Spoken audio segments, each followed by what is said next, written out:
Hello friends, എല്ലാവർക്കും PSC classmate എന്ന എൻ്റെ യൂട്യൂബ് ചാനലിലേക്ക് സ്വാഗതം. നിങ്ങൾക്ക് എല്ലാവർക്കും എൻ്റെ വീഡിയോസ് ഇഷ്ടമാവുകയാണെങ്കിൽ ഒന്ന് സബ്സ്ക്രൈബ് ചെയ്യണേ. ഇന്ന് നമ്മൾ നോക്കാൻ പോകുന്നത് ഡോക്ടർ APJ അബ്ദുൽ കലാമിനെ കുറിച്ചിട്ടാണ് കേട്ടോ. അപ്പോൾ നമുക്ക് നോക്കാം. 1937 ഒക്ടോബർ 15 തമിഴ്നാട്ടിലെ രാമേശ്വരത്താണ് ഇദ്ദേഹം ജനിച്ചത്. 1937 ഒക്ടോബർ 15 തമിഴ്നാട്ടിലെ രാമേശ്വരത്താണ് ഇദ്ദേഹം ജനിച്ചത്. 1960 DRDOയുടെ സയൻറ്റിസ്റ്റായി. 1960 ഇദ്ദേഹം DRDOയിൽ സയൻറ്റിസ്റ്റായത്. DRDOൻ്റെ ഫുൾ ഫോമാണ് defence research development organisation. 1965 rocket നിർമ്മാണത്തിന് തുടക്കം കുറിച്ചു. 1965 ഇദ്ദേഹം റോക്കറ്റ് നിർമ്മാണത്തിന് തുടക്കം കുറിച്ചു. 1969 ISROയിൽ സയൻറ്റിസ്റ്റായത്. 1960 DRDOയിൽ സയൻറ്റിസ്റ്റായത്. 1969 ISROയിൽ സയൻറ്റിസ്റ്റായത്. ISROയുടെ ഫുൾ ഫോം എന്താ? ഇന്ത്യൻ സാറ്റലൈറ്റ് റിസർച്ച് ഓർഗനൈസേഷൻ എന്നാണ്. Indian satellite research organisation. 1970 മുതൽ 1990 വരെയുള്ള കാലഘട്ടത്തിൽ PSLVയുടെ രൂപീകരണത്തിന് നേതൃത്വം വഹിച്ചു. 1970 മുതൽ 1990 വരെയുള്ള കാലഘട്ടത്തിൽ PSLVയുടെ രൂപീകരണത്തിന് നേതൃത്വം വഹിച്ചു. PSLVയുടെ full form polar satellite launching vehicle എന്നാണ്. 1992 മുതൽ 1999 വരെയായിരുന്നു പ്രധാനമന്ത്രിയുടെ ശാസ്ത്ര ഉപദേഷ്ടാവായി ഇദ്ദേഹം നിയമിതനായി. 1992 മുതൽ 1999 വരെ ഇദ്ദേഹം പ്രധാനമന്ത്രിയുടെ ശാസ്ത്ര ഉപദേഷ്ടാവായിരുന്നു. 1992 DRDOയുടെ സെക്രട്ടറിയായി തിരഞ്ഞെടുക്കപ്പെട്ടു. 1992 ഇദ്ദേഹത്തെ DRDOയുടെ സെക്രട്ടറിയായി തിരഞ്ഞെടുക്കപ്പെട്ടത്. 1981 പത്മഭൂഷൺ നേടി. 1981 ഇദ്ദേഹം പത്മഭൂഷൺ നേടിയിട്ടുണ്ട്. 1990 പത്മവിഭൂഷൺ നേടി. 1981 ഇദ്ദേഹം പത്മഭൂഷണും 1990 പത്മവിഭൂഷണും നേടി. 1997 ഡോക്ടർ APJ അബ്ദുൽ കലാമിന് ഭാരതരത്നവും ഇന്ദിരാഗാന്ധി സമാധാന പുരസ്കാരവും ലഭിച്ചത്. 1997 ഭാരതരത്നവും ഇന്ദിരാഗാന്ധി സമാധാന പുരസ്കാരവും ഇദ്ദേഹത്തിന് ലഭിച്ചത്.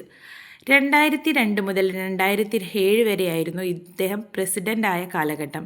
2002 മുതൽ 2007 വരെയായിരുന്നു ഇദ്ദേഹം പ്രസിഡൻ്റായിരുന്ന കാലഘട്ടം. 2015 ജൂലൈ 27 ഷില്ലോങ്ങിൽ ഇദ്ദേഹം മരണമടഞ്ഞത്. 2015 ജൂലൈ 27 ഷില്ലോങ്ങിൽ വെച്ച് ഇദ്ദേഹം മരണമടഞ്ഞത്. ഇദ്ദേഹം ജനകീയനായ പ്രസിഡന്റ് എന്നറിയപ്പെടുന്നു. ഒരിക്കൽ കൂടെ നോക്കാം. കുറച്ചുകൂടെ പോയിൻറ്റ്സ് ഉണ്ട് കേട്ടോ. 1937 ഒക്ടോബർ 15 തമിഴ്നാട്ടിലെ രാമേശ്വരത്ത് ജനിച്ചു. 1960 DRDOയിൽ സയൻറ്റിസ്റ്റായി. 1965 റോക്കറ്റ് നിർമ്മാണത്തിന് തുടക്കം കുറിച്ചു. 1969 ISROയിൽ സയൻറ്റിസ്റ്റായി. 1970 മുതൽ 1990 വരെ PSLVയുടെ രൂപീകരണത്തിന് നേതൃത്വം വഹിച്ചു. 1970 മുതൽ 1990 വരെയുള്ള കാലഘട്ടത്തിൽ PSLVയുടെ രൂപീകരണത്തിന് നേതൃത്വം വഹിച്ചു. 1992 മുതൽ 1999 വരെ പ്രധാനമന്ത്രിയുടെ ശാസ്ത്ര ഉപദേഷ്ടാവായി. 1992 DRDOയുടെ സെക്രട്ടറിയായി തിരഞ്ഞെടുക്കപ്പെട്ടു. 1981 പത്മഭൂഷൺ നേടി. 1990 പത്മവിഭൂഷൺ നേടി. 1997 ഭാരതരത്നവും ഇന്ദിരാഗാന്ധി സമാധാന പുരസ്കാരവും നേടി. 2002 മുതൽ 2007 വരെ ഇദ്ദേഹം പ്രസിഡൻ്റായിരുന്നു. 2015 ജൂലൈ 27 ഇദ്ദേഹം ഷില്ലോങ്ങിൽ വെച്ച് മരണമടഞ്ഞത്. ഇദ്ദേഹത്തിന് ജനകീയനായ പ്രസിഡന്റ് എന്നറിയപ്പെടുന്നുണ്ട്.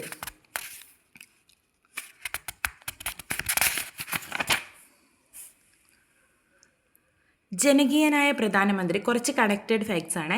ജനകീയനായ പ്രധാനമന്ത്രി ആരാ? ജവഹർലാൽ നെഹ്റു. ജനകീയനായ വൈസ്രോയി ആയിരുന്നു റിപ്പൺ പ്രഭു.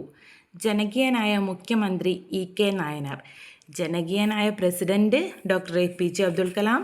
ജനകീയനായ പ്രധാനമന്ത്രി ജവഹർലാൽ നെഹ്റു. ജനകീയനായ വൈസ്രോയി റിപ്പൺ പ്രഭു.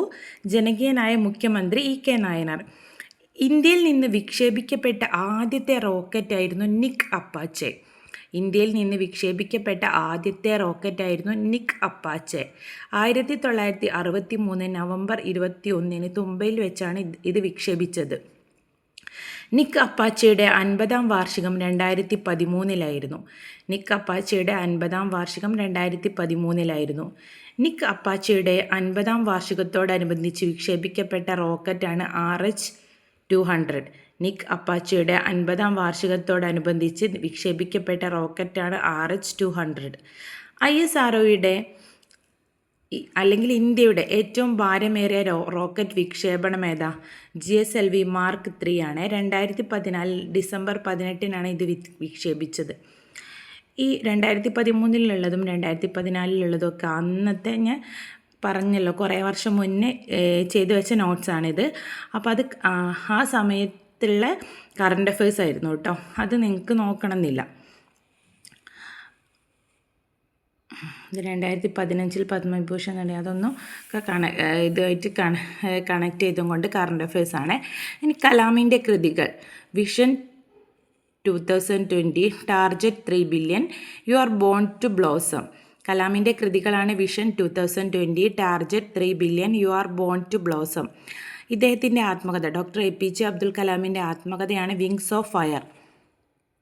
അതായത് ഇതിലിപ്പോൾ വിങ്സ് ഓഫ് ഫയറിൽ ഡോക്ടർ APJ അബ്ദുൽ കലാമിൻ്റെ പേരില്ലെങ്കിൽ ഓപ്ഷനിൽ അരുൺ തിവാരി എന്ന പേര് ഓപ്ഷനിൽ കാണുകയാണെങ്കിൽ അതായിരിക്കും കേട്ടോ കറക്റ്റ് ആൻസർ.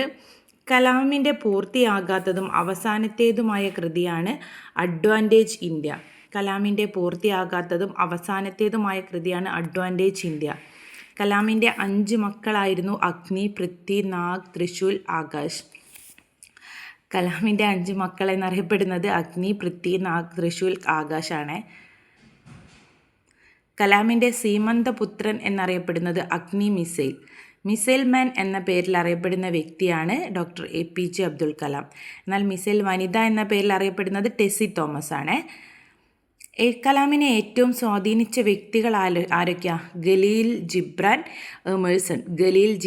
എമേഴ്സൺ ആയിരുന്നു കലാമിനെ Khalil Gibran Emerson, TS Eliot, John Milton എന്നിവരായിരുന്നു കലാമിനെ ഏറ്റവും സ്വാധീനിച്ച വ്യക്തികൾ. പാരഡൈസ് ലാസ്റ്റ്, പറുദീസ നഷ്ടം.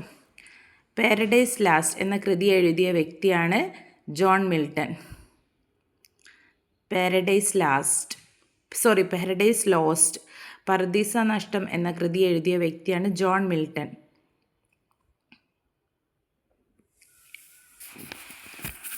റോക്കറ്റിനെ തൊഴിലാക്കരുത്, അത് നിങ്ങളുടെ ജീവിതവും മതവുമാക്കൂ എന്ന് കലാമിനോട് അഭിപ്രായപ്പെട്ട വ്യക്തിയാണ് വോൺ ബ്രോൺ. റോക്കറ്റിനെ തൊഴിലാക്കരുത്, അത് നിങ്ങളുടെ ജീവിതവും മതവുമാക്കൂ എന്ന് കലാമിനോട് അഭിപ്രായപ്പെട്ട വ്യക്തിയാണ് വോൺ ബ്രോൺ. ജർമ്മൻ റോക്കറ്റിൻ്റെ ശില്പി എന്നറിയപ്പെടുന്നത് വോൺ ബ്രോൺ ആണ്. ജർമ്മൻ റോക്കറ്റിൻ്റെ ശില്പി എന്നറിയപ്പെടുന്ന ആളാണ് വോൺ ബ്രോൺ. ഓക്കെ, ബാക്കി നോട്ട്സ് അടുത്ത ക്ലാസ്സിൽ നോക്കാം. Okay, thank you.